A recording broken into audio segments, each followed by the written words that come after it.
stop. Before you hand over your money for that shiny new television, there's something the industry doesn't want you to know. Manufacturers are playing games and you're not winning.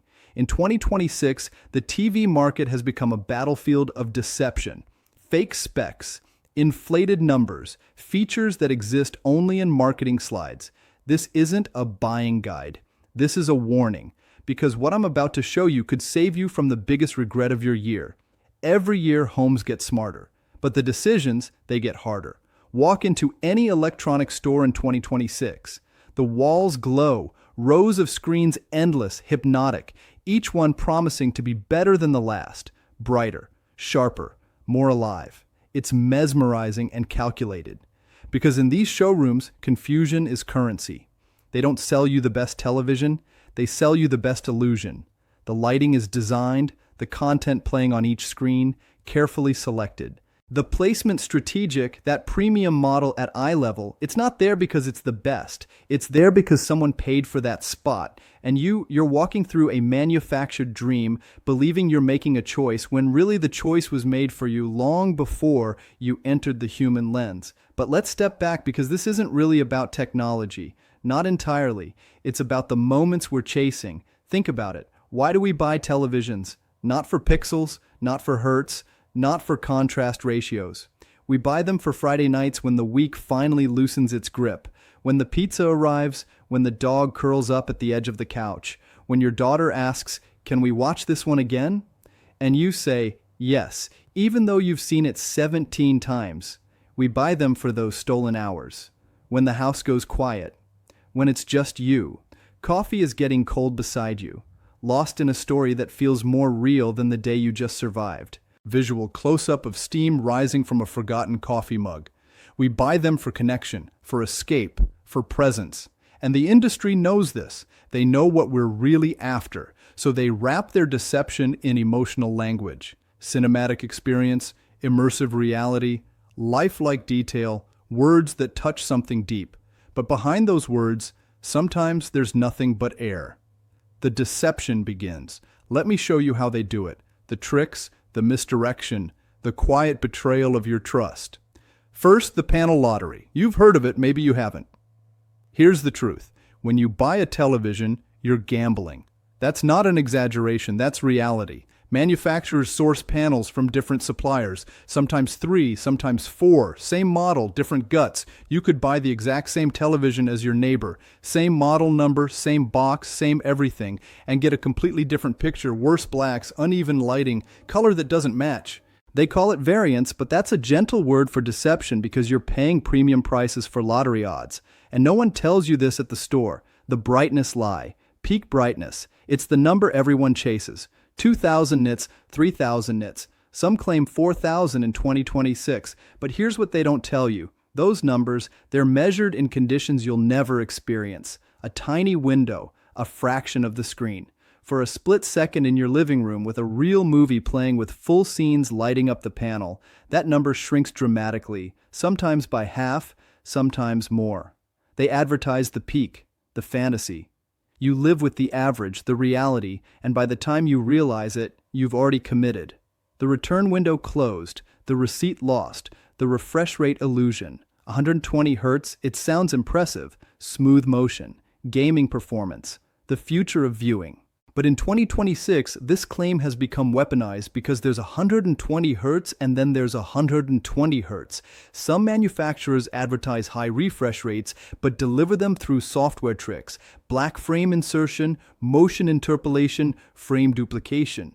The panel itself, it might be 60 Hz native real. The rest is manipulation, digital illusion, and your eyes, they can tell the difference even when your brain can't explain it. That subtle blur in fast scenes, that soap opera effect you can't quite shake, that's not your imagination. That's the lie revealing itself. The zone deception, local dimming zones, mini LED, thousands of dimming zones. The marketing screams precision, infinite control, perfect blacks beside brilliant whites. But walk into a dark room, watch a scene with stars against black space, and you'll see it blooming halos of light bleeding where they shouldn't. The technology is fighting itself because more zones don't mean perfect zones. Algorithms matter. Processing power matters, but those don't make good advertisements. So they give you numbers. 2,000 zones, 5,000 zones, and hope you never watch content that exposes the truth. That bright white subtitle against a dark background, that distant streetlight in a noir film, that moon hangs in a midnight sky. Visual, real footage showing blooming artifacts in various content. These moments reveal the compromise, the gap between promise and reality, the smart TV trap. Your television is watching you. That's not paranoia, that's the business model. In 2026, smart TVs will become surveillance devices. They track what you watch, when you watch, how long you pause, what makes you skip, I pause. This data flows to advertisers, to analytics companies, to entities you've never heard of, and buried in terms of service nobody reads. You agreed to all of it, but here's the hidden cost, those ads that appear on your home screen. Those sponsored tiles you can't remove. Those recommendations that feel invasive. You're not the customer anymore, you're the product, and that television you bought, it's still working for someone else even after you brought it home. The sound betrayal. Look at modern televisions. Thin, elegant, architectural. Now listen to them, really listen. Where do you think the speakers go in something this thin? The answer is barely anywhere. Sound has been sacrificed for aesthetics, for that wall-mounted dream, for that minimalist vision. Dialogue sounds distant, bass is a memory, explosions feel hollow. And the solution they offer, buy more. Soundbars, subwoofers, surround systems. What was once included is now an upsell. What was once standard, it is now premium. And your thin, beautiful television needs life support to sound complete. Real home moments. Visual, authentic living room footage, imperfect and real. Let me tell you what they never show in commercials. Real homes with fingerprints on screens, with cables that never quite hide, with lighting that doesn't come from professional rigs. In my living room, there's a moment that happens almost weekly. My daughter runs in excited about something, a song, a show, a random thought that couldn't wait. And as she's talking, the baby's toy rolls under the TV stand. The dog notices. Now there's chaos and the TV keeps playing. Ignored, this magnificent piece of technology reduced to background, to ambient noise, while life happens around it. That's the truth commercials can't capture.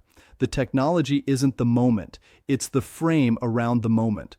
Sometimes it's perfect. Sometimes it's forgotten. Most of the time it's just there waiting. The obsolescence design. Here's a question. Why do televisions age so fast? Not the panels.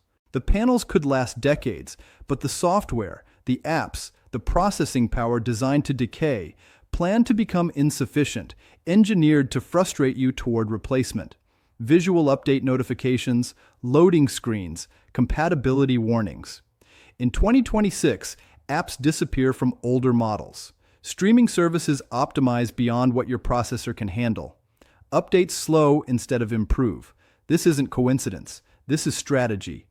The television you buy today is already scheduled for retirement.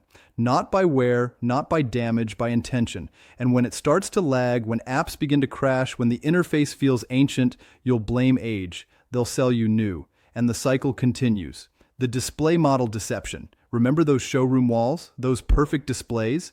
Let's talk about what you're actually seeing.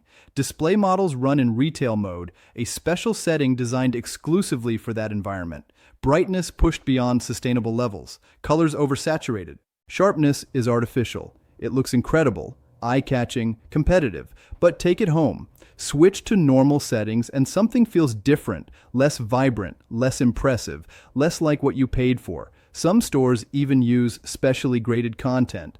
Demo reels designed to showcase strengths, hide weaknesses, create impressions that reality can't sustain. You're not comparing televisions, you're comparing performances, and the best actor wins your money. The review manipulation. Where do you research? YouTube, tech websites, forums. Here's what happens behind the scenes. Manufacturers send selected units cherry-picked, quality controlled beyond normal standards. What the reviewer tests isn't what you receive. And the reviews themselves. Relationships matter. Early access matters. Advertising revenue matters. That glowing review might come from someone who can't afford to be negative, whose channel depends on manufacturer cooperation, whose next paycheck is tied to staying friendly. This isn't everyone, but it's enough. Enough to distort the landscape. Enough to make finding truth exhausting. The HDR Reality HDR High Dynamic Range. The feature that promised to transform everything. And in some ways, it delivered on the right television with the right content in the right conditions. But here's what 2026 has revealed. HDR has become a checkbox, a marketing bullet point rather than a genuine experience. Entry-level televisions claim HDR support.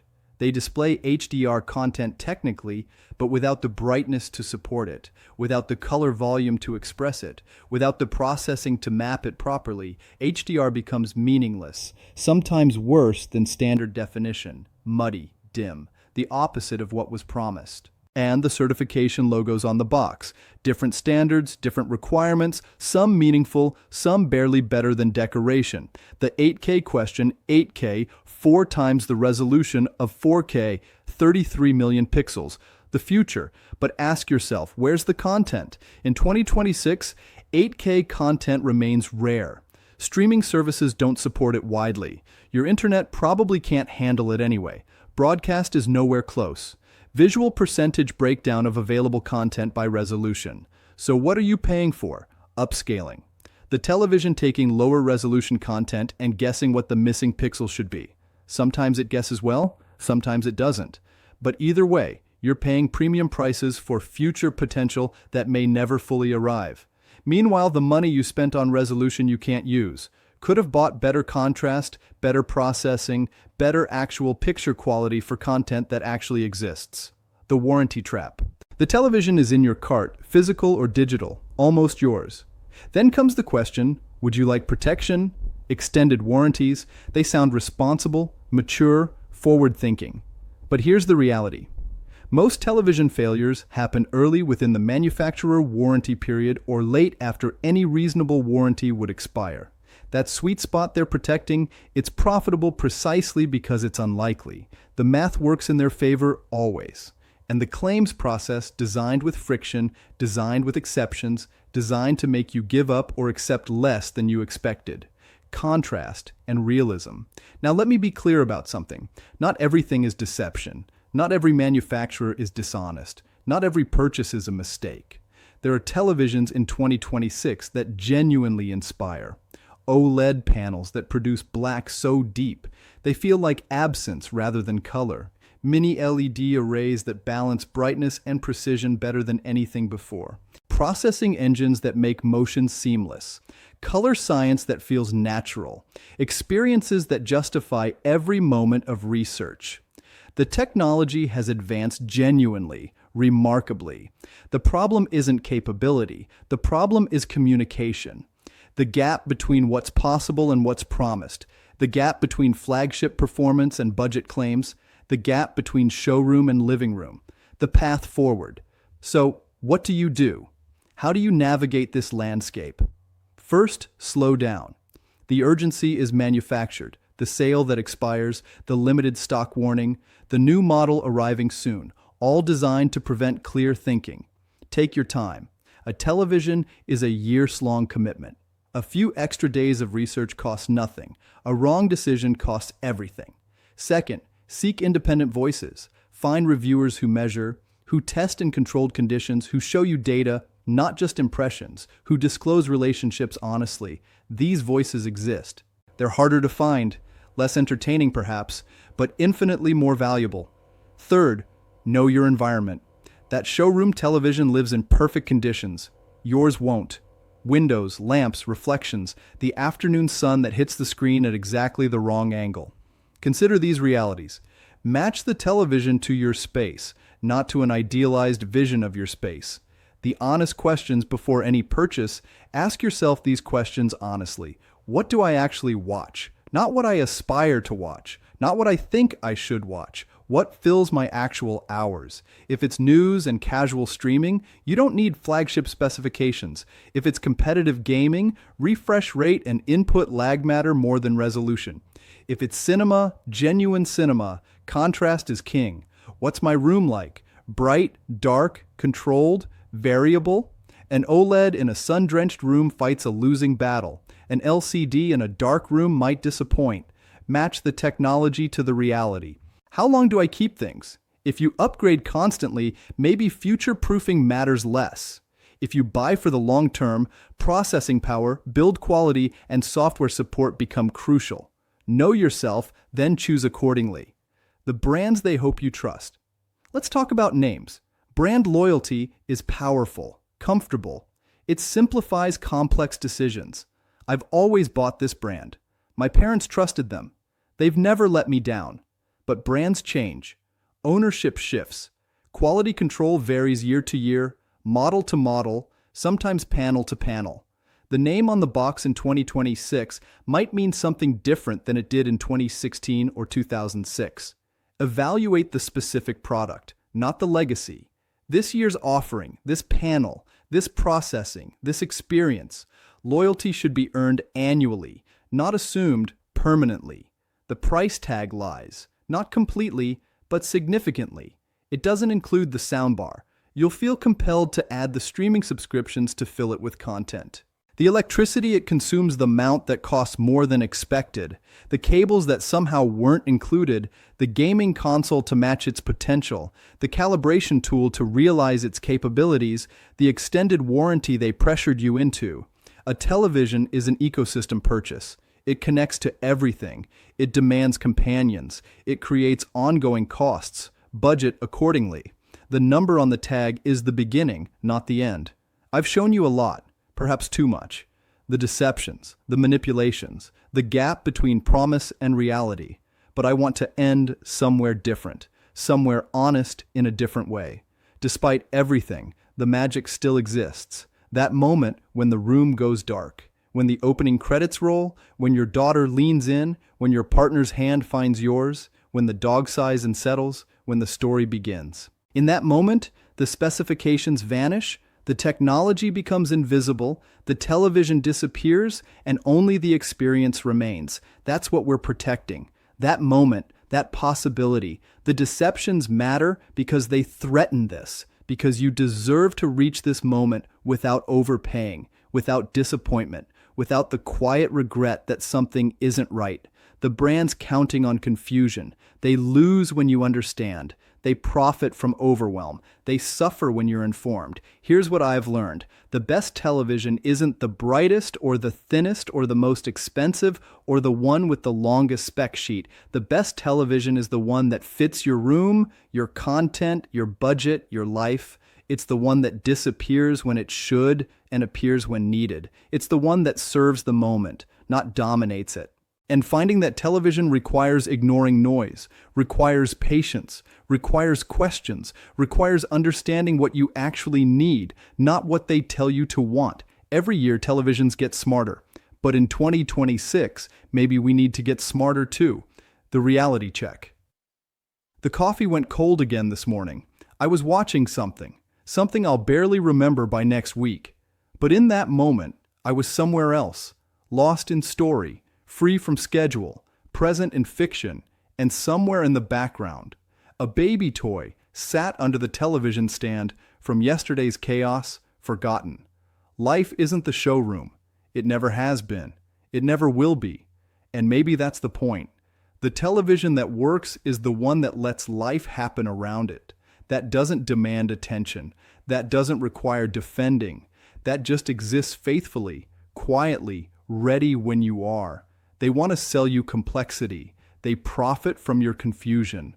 They celebrate your overwhelm, but you want something simpler, something that works, something worth your money, something worth your trust. Before you go, hit that subscribe button, because here we don't just review, we expose. From the hype to the hidden failures to the tricks, brands hope you'll never question. So hit like, tap subscribe to NextGen Picks, join thousands of smart shoppers who already know. Smart spending starts with asking smarter questions. The next time you walk into that showroom, remember this. You have the power, not them. Use it. It was never about pixels. It was never about specifications. It was never about the brightest claim or the boldest promise. It was always about presence, about protection, about